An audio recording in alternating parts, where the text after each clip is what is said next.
नमस्कार। मैं श्रीकांत सिंह, हिंदी विभाग, college of commerce arts and science, Patna. मित्रों, पीछे की वार्ता में हम लोगों ने हिंदी के आदिकालीन साहित्य के आलोक में हिंदी भाषा के विषय में कुछ महत्वपूर्ण जानकारी प्राप्त की थी और ये हम लोगों ने देखा था कि किस प्रकार कई सौ वर्षों तक अपभ्रंश और हिंदी दोनों भाषाएं साथ साथ चलती रहीं, साथ साथ पल्लवित पुष्पित होती रहीं, घुली मिली रहीं। और एक समय ऐसा भी आया कि अपभ्रंश भाषा किनारे पर बैठ गई, तटस्थ हो गई, थकित हो गई और हिंदी की धारा आगे बढ़ गई। हिंदी के आदिकालीन साहित्य से हिंदी की जो धारा आगे बढ़ी उसे ही हम साहित्य के इतिहास में भक्ति काल कहते हैं।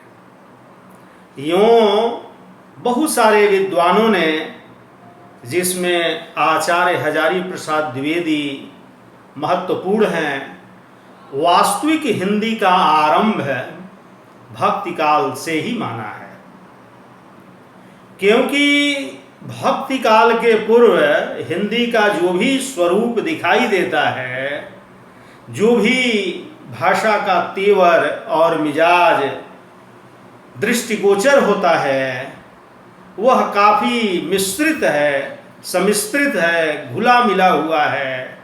न शुद्ध हिंदी का है, न शुद्ध अपभ्रंश का है। लेकिन जब भक्ति काल का आगाज होता है, भक्ति काल का उन्मेष होता है, तो हिंदी जो भाषा की दृष्टि से विस्तृत अर्थ में 17 बोलियों की प्रतिनिधि मानी जाती है, उन सारी बोलियों में अपने को प्रयुक्त करने लग जाती है।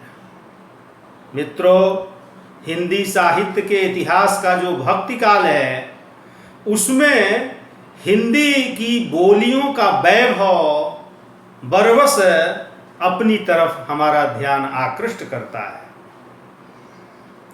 हम जानते हैं कि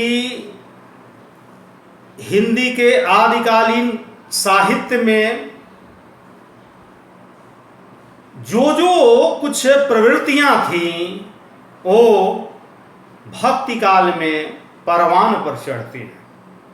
जैसे आप अगर भाषा को लेकर देखें, भाषा पर विचार करें, तो जो सिद्धों नाथों की संधा भाषा थी, जिसका अर्थ या परिभाषा होती थी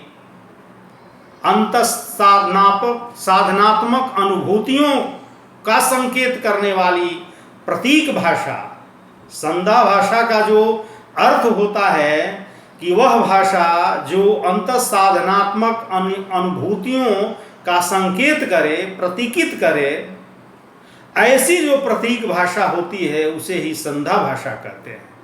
और यह प्रतीकार्थ खुलने पर ही स्पष्ट होती है। उसी संधा भाषा का भक्ति काल में विकास होता है या परिवर्तित रूप में उसका वैभव सामने आता है सद्धुक्कड़ी भाषा के रूप में या उलट बांसी के रूप में। और अगर सूर्य के साहित्य के मद्देनजर कहें तो दृष्टिकूट के पद्य के रूप में। तो मैं कह रहा था कि यह हिंदी साहित्य का जो भक्ति काल है, वह कई दृष्टियों से, भाषा की दृष्टि से महत्वपूर्ण है। हिंदी जो एक भाषा है, और उसकी जो 5 उपभाषाओं की चर्चा की गई है, पश्चिमी हिंदी, पूर्वी हिंदी, राजस्थानी, पहाड़ी, बिहारी, और इन 5 उपभाषाओं की जो 17 बोलियों की चर्चा की गई है, खड़ी बोली या कौरवी, ब्रजभाषा, हरियाणी, बुंदेली, कनौजी, उसके बाद पूर्वी हिंदी के अंतर्गत अवधी, बघेली, छत्तीसगढ़ी, उसके बाद राजस्थानी के अंतर्गत पश्चिमी राजस्थानी अर्थात मारवाड़ी, पूर्वी राजस्थानी अर्थात जयपुरी, उत्तरी राजस्थानी अर्थात मेवाती, और दक्षिणी राजस्थानी अर्थात मालवी। उसके बाद पहाड़ी बोलियों में पश्चिमी पहाड़ी और मध्यवर्ती पहाड़ी, जिसे हम कुमायूनी या गढ़वाली भी कहते हैं। उसके बाद बिहारी बोलियों में भोजपुरी, मगही, मैथिली, और ये गिनाई गई जो 17 बोलियां हैं, उन्हीं के प्रतिनिधि के रूप में हिंदी हमारे सामने आती है। हिंदी एक भाषा है, उसके अंतर्गत 5 उपभाषाएं हैं, और इन 5 उपभाषाओं के अंतर्गत विभिन्न प्रकार की 17 बोलियां हैं। और ये जो भक्ति काल है, इस भक्ति काल में हम देखेंगे कि किस प्रकार से इन बोलियों में साहित्य की रचना शुरू हो जाती है। भक्ति काल को हम जानते हैं प्रथमतः 2 भागों में बांटा गया है, निर्गुण भक्ति और दूसरी सगुण भक्ति। फिर निर्गुण को 2 भागों में बांटा गया है, ज्ञानाश्रयी, प्रेमाश्रयी, और सगुण को भी 2 भागों में बांटा गया है, राम भक्ति शाखा और कृष्ण भक्ति शाखा। तो भाषा की दृष्टि से इन भेदों पर जब हम विचार करते हैं, तब हम ये देखते हैं कि ये पूरा का पूरा जो भक्ति काल है, इसमें अवधी भाषा का वर्चस्व सामने आता है, ब्रज भाषा वैभव का सामने दिखाई देता है, सद्धुकड़ी भाषा का, पंचमेली भाषा का, या प्राक्रांतर से कहे खिचड़ी भाषा का सौंदर्य परिलक्षित होता है। और जो भी हमारे आसपास की बोली है, जिसको हम ठेठ बोली तक कह सकते हैं, खांटी बोली तक कह सकते हैं, उनमें हिंदी भाषा का वैभव दृष्टिगोचर होता है। जैसे अगर निर्गुधारा के अंतर्गत हम कबीर आदि की भाषा पर विचार करें, तो कबीर की भाषा सद्धुकड़ी भाषा है, और कबीर की भाषा में पंजाबी, राजस्थानी, खड़ी बोली, अवधी, ब्रज भाषा, 5 का समन्वय है, 5 का मेल है। इसीलिए इसे पंचमेली या खिचड़ी भाषा भी कहते हैं। और कबीर की इस भाषा का स्रोत सिद्धों नाथों की जो भाषा संधा भाषा थी, उससे जुड़ता है। कबीर के पहले भी अगर हम रामानंद की भाषा पर दृष्टिपात करें अथवा नामदेव की भाषा पर नजर दौड़ाएं, तो एक आह्लादक तत्व दिखाई देता है। स्वयं रामानंद संस्कृत के बहुत बड़े आचार्य थे, और रामानंद की परंपरा जो रामानुजाचार्य का श्री संप्रदाय है, उससे जुड़ता है।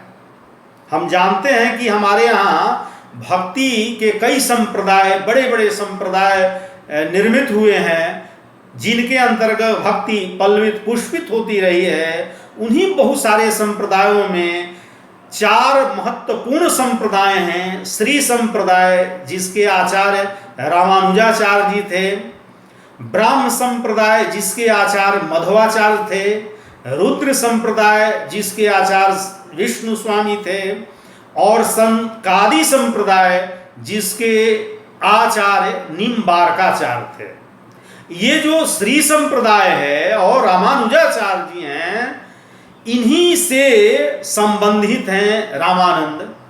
और जो रुद्र संप्रदाय है और जिसके आचार्य विष्णु स्वामी हैं, इन्हीं से संबंधित हैं वल्लभाचार्य। और ये रामानंद और ये वल्लभाचार्य हिंदी साहित्य का जो भक्ति काल है उसके प्रवर्तकों में अग्रगण्य है। उसकी पृष्ठभूमि को तैयार करने में इन लोगों का महत्वपूर्ण योगदान है। तो मैं चर्चा कर रहा था कि रामानंद स्वयं संस्कृत के बहुत बड़े आचार्य थे और उन्होंने संस्कृत भाषा में कई ग्रंथों की रचना की थी, जिसमें आनंद भाष्य, वैष्णव मताब्ज भास्कर और श्री रामार्चन पद्धति उल्लेखनीय है। और इन्हीं रामानंदाचार्य ने हिंदी में भी कई रचनाओं को हमारे सामने प्रस्तुत किया, लोक भाषा हिंदी में। और जैसा कि हम जानते हैं कि हनुमान जी की एक प्रसिद्ध आरती है, आरती कीजिए हनुमान लला की, दुष्ट दलन रघुनाथ कला की, ये रामानंद की ही लिखी हुई आरती है। और रामानंद की शिष्य परंपरा इधर निर्गुण मतावलंबियों में भी है और सगुण मतावलंबियों में भी। तो स्वामी रामानंद ने हिंदी साहित्य को वर्धित करने में, संवर्धित करने में बहुत महत्वपूर्ण भूमिका निभाई थी। उसी प्रकार स्वामी वल्लभाचार्य ने लोक भाषा हिंदी को वर्धित करने में, आगे बढ़ाने में बहुत महत्वपूर्ण भूमिका निभाई। यहाँ एक बात स्पष्ट कर देने लायक है कि चूंकि अवधि राम स्थान से संबंधित भाषा है और ब्रज भाषा कृष्ण जन्म स्थान से संबंधित भाषा है, लेकिन इस अवधि भाषा का विस्तार अथवा ब्रज भाषा का विस्तार केवल अवध है और केवल ब्रज तक ही सीमित नहीं था। उस समय पूरे देश के धरातल पर खास करके ब्रज भाषा एक लीडिंग लैंग्वेज के रूप में या एक प्रधान भाषा के रूप में, काव्य भाषा के रूप में व्यवहृत व प्रयुक्त हो रही थी। तो भक्ति काल का जो निर्गुण संप्रदाय है और उसके अंतर्गत जो ज्ञानाश्रयी शाखा है और जो प्रेमाश्रयी शाखा है, उसमें अवधी भाषा का, ब्रज भाषा का या राजस्थानी का या पंजाबी का बड़ा ही उत्कृष्ट रूप सामने आता है। कबीर की भाषा पर अगर गौर फरमाएं तो कबीर की भाषा सद्दोकड़ी भाषा है। कबीर की भाषा में स्थानीयता का प्राधान्य है, चूंकि ये तो साधु फकीर किस्म के लोग थे और सतत परिभ्रमित होते रहते थे। जहाँ गए वहाँ की भाषा को लिया, उस भाषा को अपनाया और साहित्य में उसी तरह की भाषा का ये प्रयोग करते हैं। तो जो भी संत परंपरा है हमारे यहाँ, जो रामानंद और नामदेव की पृष्ठभूमि के रूप में शुरुआत होती है और कबीर होते हुए रहीदास, दादू, धर्मदास, रज्जब, इन सारे संतों को होते हुए बहुत आगे तक जाती है। इन सारे संतों की जो भाषा है वह स्थानीय भाषा को आधार बना करके हमारे सामने आती है, उनका साहित्य।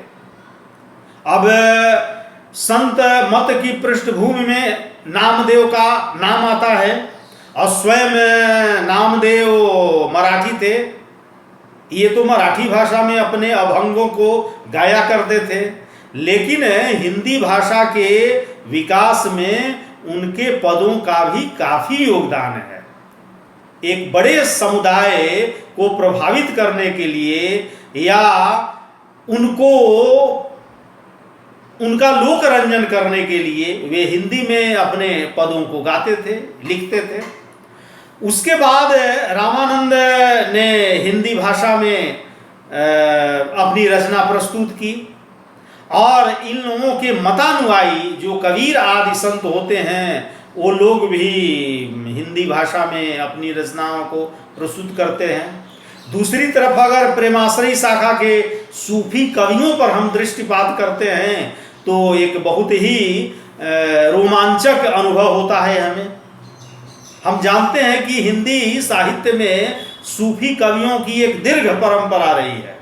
इस परंपरा में मुल्ला दाऊद, कुतुबन, मंझन, जायसी, उस्मान, नूर मोहम्मद, बहुत सारे सूफी कवि सामने आते हैं जिन लोगों ने अपनी रचनाओं में परिष्कृत अवधि का व्यवहार किया है।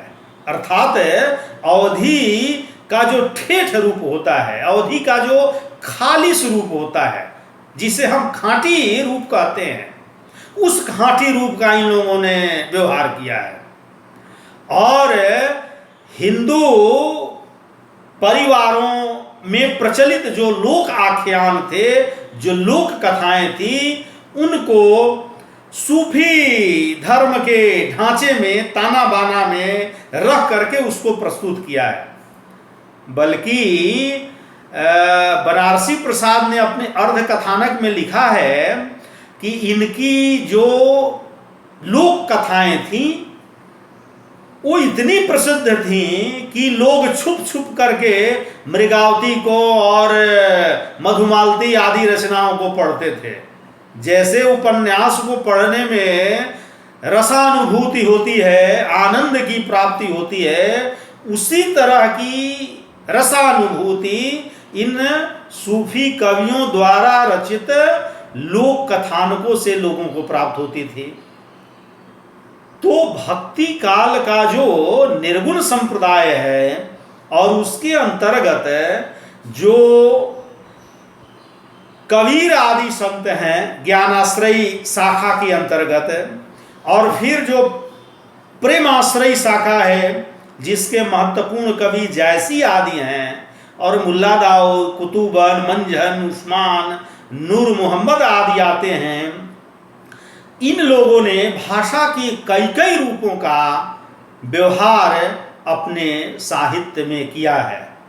माना कि रामानंद संस्कृत पृष्ठभूमि के हैं, लेकिन अपने मत को प्रचार करने के लिए, भक्ति को प्रचार करने के लिए, लोगों को आकर्षित करने के लिए, गोलबंद करने के लिए, एक बड़े जन समुदाय को अपनी तरफ खींचने के लिए लोक भाषा हिंदी का प्रयोग करते हैं। नामदेव मराठी भाषा के हैं और मराठी के अभंगों में अपनी बातों को प्रस्तुत करते हैं, लेकिन चूंकि उनको अपने मत का प्रचार करना है तो वे हिंदी में अपनी रचना प्रस्तुत करते हैं। ये जायसी वगैरह जो सूफी धर्मावलंबी हैं, वे लोग भी अपनी बातों को, अपनी कथानकों को प्रस्तुत करने के लिए जो हिंदी की एक बोली है, लोक बोली है, उसमें अपनी रचनाओं को प्रस्तुत करते हैं।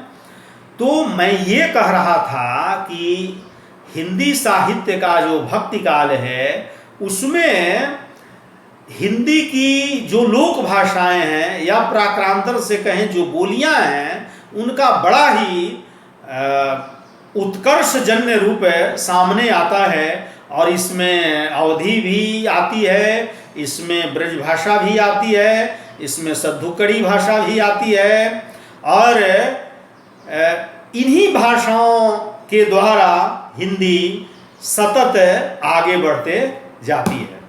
मित्रों, भक्ति काल के अंतर्गत जो सगुण भक्ति है उसके अंतर्गत राम भक्ति शाखा और कृष्ण भक्ति शाखा का नाम आता है। राम भक्ति शाखा के सबसे प्रसिद्ध और बड़े कवि गोस्वामी तुलसीदास जी हैं, और कृष्ण भक्ति शाखा के अंतर्गत के सबसे बड़े कवि, प्रसिद्ध कवि सूरदास जी हैं। और हम जानते हैं कि राम भक्ति शाखा के जो सबसे बड़े कवि तुलसीदास हैं वे अवधी और ब्रजभाषा दोनों भाषाओं के बहुत बड़े जानकार हैं। रामचरितमानस की मुख्य भाषा तो अवधी भाषा है ही, लेकिन गोस्वामी तुलसीदास जी ने रामचरितमानस में अवधी के साथ साथ बहुत सारी भाषाओं के शब्दों का प्रयोग किया है। बहुत सारी भाषाओं के जो बोल चाल के शब्द हैं, चाहे वो भोजपुरी हो, चाहे राजस्थानी हो, यहाँ तक कि अरबी फारसी के शब्दों का भी प्रयोग उन्होंने रामचरितमानस में किया है। और उनकी जो विनय पत्रिका है अथवा कवितावली है या जो अन्य ग्रंथ हैं, उन पुस्तकों में उन्होंने ब्रज भाषा का भी पुष्कल परिमाण में प्रयोग किया है। तो गोस्वामी तुलसीदास जी अवधी और ब्रज भाषा दोनों के बहुत बड़े पंडित हैं, बहुत बड़े प्रयोक्ता हैं। और अवधी का जो परिष्कृत रूप या उच्च रूप या उत्कृष्ट रूप जो भी हो सकता है, उत्कृष्टता का चरम रूप गोस्वामी तुलसीदास जी ने प्रस्तुत किया है। हम जानते हैं कि गोस्वामी तुलसीदास जी भी संस्कृत के बहुत बड़े पंडित थे और उन्होंने अपने पूर्व के लगभग सारे संस्कृत ग्रंथों का, वेद पुराण शास्त्रों का गहन अध्ययन किया था, जिसकी उन्होंने घोषणा भी की है रामचरितमानस के बालकांड के शुरू में ही। नाना पुराण निगमागम सम्मतम यद रामायणे निगदितम क्वचिदन्त्यो अपि स्वान्तः सुखाय तुलसी रघुनाथ गाथा भाषा निबद्धम मति मंजुल मातनोति। उस गोस्वामी तुलसीदास जी ने, जो संस्कृत के बहुत बड़े पंडित थे, उन्होंने लोक भाषा में यानी भाषा में, देशी भाषा में, अवधी भाषा में, ब्रज भाषा में या बोलचाल की भाषा में उन्होंने अपनी रचनाओं को प्रस्तुत किया। ये हिंदी का वैभव है। हिंदी जो विभिन्न रूपों में अपने को प्रस्तुत कर रही थी, उसकी धारा सतत रूप से आगे बढ़ती जा रही थी, उसमें गोस्वामी तुलसीदास का महत्वपूर्ण योगदान है। रामचरितमानस में ही गोस्वामी तुलसीदास जी ने एक जगह लिखा है कि भाषा बद्ध करविमय सोई मोरे मन प्रबोध सोई। मैं उस प्रचलित राम कथा को, जो कभी संस्कृत में रची गई, पाली प्राकृत में रची गई, अभ्रंश भाषा में रची गई, उसको मैं भाषाबद्ध करूंगा, उसको मैं देशी भाषा में, उसको बोलचाल की भाषा में, उसको अवधी भाषा में, उसको ब्रज भाषा में प्रस्तुत करूंगा। और उन्होंने प्रस्तुत किया।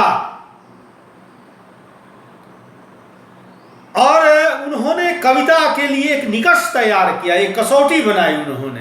कीरति बानिति भूति भल सोई सुर सरी सम सब कहित होई। कविता को, कीर्ति को, यश को, विभूति को कैसा होना चाहिए?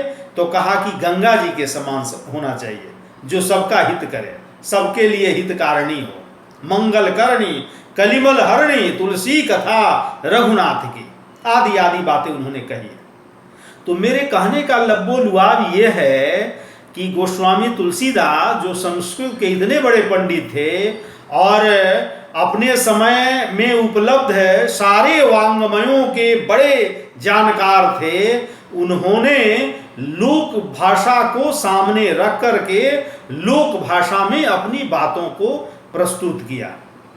और राम भक्ति शाखा में तुलसीदास जी के अतिरिक्त जितने रचनाकार हुए, चाहे वो नाभादास हों, चाहे अग्रदास हों या प्राणचंद चौहान हो, सारे लोगों ने मिला जुला करके अवधी में और ब्रज भाषा में अपनी रचनाओं को प्रस्तुत किया।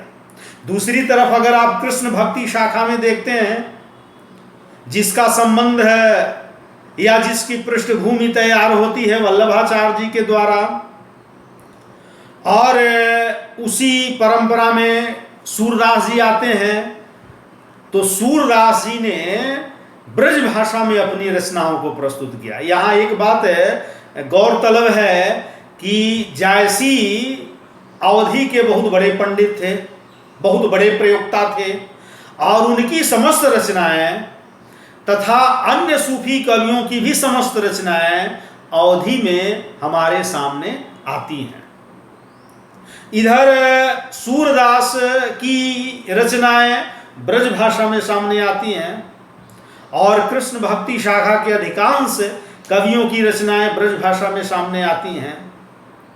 लेकिन इस भक्ति काल में तुलसीदास एक ऐसे बड़े कवि हैं, प्रसिद्ध कवि हैं, जिनकी रचनाओं में अवधि का भी समस्त वैभव हमें प्राप्त होता है और ब्रजभाषा का भी उत्कृष्ट रूप हमें प्राप्त होता है। और इस अवधि और ब्रजभाषा के साथ साथ वे अन्य भाषाओं के प्रयोक्ता के रूप में भी जबरदस्त रूप से हमारे सामने आते हैं। तो भाषा को लेकर के तुलसीदास का जो फलक है, जो कैनवस है, वो बहुत विस्तृत, बहुत बड़ा है। जहां जैसी अवधि तक सिमटे हुए हैं, सूरदास ब्रज भाषा तक सिमटे हुए हैं, वहां गोस्वामी तुलसीदास न केवल अवधि में सिमटे हुए हैं, न ब्रज भाषा में, बल्कि दोनों में समान भाव से अपनी रचनाओं को प्रस्तुत करते हैं, अन्य भाषाओं के शब्दों का को भी प्रयोग में लाते हैं और उनका बड़ा ही उत्कृष्ट रूप भाषा को लेकर सामने आता है। कृष्ण भक्ति शाखा के अन्य कवियों पर जब हम दृष्टिपात करते हैं, उनकी रचनाओं को दृष्टिपथ में लाते हैं, तो जो भी रचनाकार हैं उनमें आप अष्टछाप के कवियों को देखें तो सारे के सारे लोग ब्रज भाषा में अपनी रचनाओं को प्रस्तुत करते हैं और बड़ी ही मनोहारी रचना प्रस्तुत करते हैं। सूरदास की जो 3 प्रसिद्ध रचनाएं हैं, सूरसागर, साहित्य लहरी, सूर सरावली, उसमें ब्रज भाषा का बड़ा ही स्वच्छ रूप, बड़ा ही निष्कलुष रूप या बड़ा ही खाँटी रूप हमारे सामने आता है। हालांकि सूरदास जी ने अपने साहित्य में कहीं कहीं कूट पदों का भी प्रयोग किया है, जिसे दृष्टिकूट के पद कहते हैं, जो प्रयोग कभी अपने साहित्य में कबीर ने उलटबांसी के रूप में किया था और जिस प्रयोग को कभी सिद्धोनाथों ने संधा भाषा के रूप में किया था। लेकिन मिला जुला करके सूरदास की जो भाषा है वह बड़ी खनकती हुई और बड़ी ही अनूठी ब्रज भाषा है। और सूरदास के बाद उनकी परंपरा में जो भी लोग आते हैं, नंददास, कुंभन दास, चतुर्भुज दास, छीत स्वामी, कृष्णदास, ये सारे के सारे, गोविंद दास, सबकी रचनाएं बड़ी ही साफ सुथरी ब्रज भाषा में हमारे सामने आती हैं।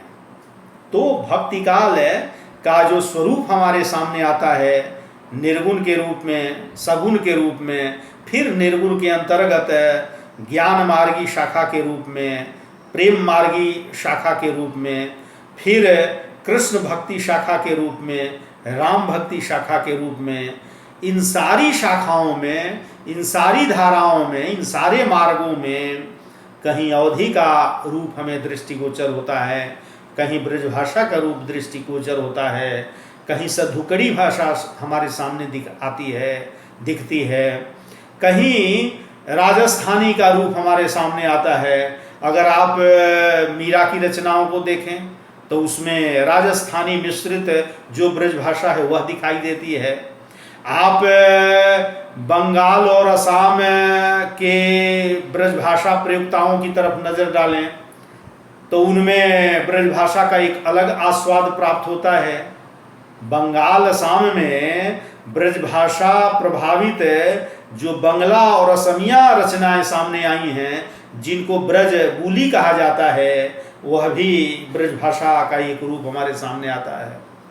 तो कई कई रूप रसखान में जबरदस्त किस्म की ब्रज भाषा सामने आती है। अगर आप रसखान की कविताओं पर नज़र दौड़ाएं, मानुष हों तो वही रसखानी, बसों ब्रज गोकुल गाँव के ग्वारन, जौ खग हों तो कहाँ बस मेरो, कालिंदिकूल कदम्बर गिरार। पाहन हों तो वही गिरी को, जो छत्र करके पुरंदर धारण। और जौ पशु हों तो कहाँ बस मेरो, चरौनित नंद की धेनु मझार। या धूरी भरे अति शोभित श्याम जो, तैसी बनी सुर सुंदर चोटी। खेलत खात फिरै अंगना, पग पैजनि बाजति पीरी कछोटी। वासुख को रस खाने विलो करती, बारत काम कला निधि कोटि। काग के भाग बड़े सजनी, हरि हाथ सो ले गयो माखन रोटी। तो ब्रज भाषा का जो उत्कृष्ट रूप हो सकता है, जो ठेठ रूप हो सकता है, या जो परिष्कृत रूप हो सकता है, खांटी रूप हो सकता है, इन लोगों की रचनाओं में दिखाई देता है। चाहे वो मीरा की रचना हो, चाहे रसखान की रचना हो। यूँ मीरा की रचनाएं राजस्थानी मिश्रित हैं और राजस्थानी भाषा से प्रभावित हैं, लेकिन भक्ति काल में जितने प्रकार के रचनाकार हमारे सामने आते हैं, उनमें हिंदी की जो बोलियां थीं, अवधी के रूप में, ब्रजभाषा के रूप में, राजस्थानी के रूप में, फिर भोजपुरी, मगही, मैथिली के रूप में बड़े ही प्रकर्ष रूप में हमारे सामने आती है। और भक्ति काल का जो खाका तैयार होता है, जो एक मुकम्मल चित्र हमारे सामने आता है, वह बड़ा ही हृदय को आकर्षित करने वाला चित्र है। और इस प्रकार से हिंदी की धारा जो है सतत रूप से आगे बढ़ती जाती है। और भक्ति काल में आकर के हिंदी का एक जो मजबूत पक्ष है, जो लोक भाषा वाला पक्ष है, जो देशी भाषा वाला पक्ष है, या बोलचाल की भाषा वाला जो पक्ष है, वह सामने आता है। शेष बातें हम लोग अगली वार्ता में प्रस्तुत करेंगे। धन्यवाद।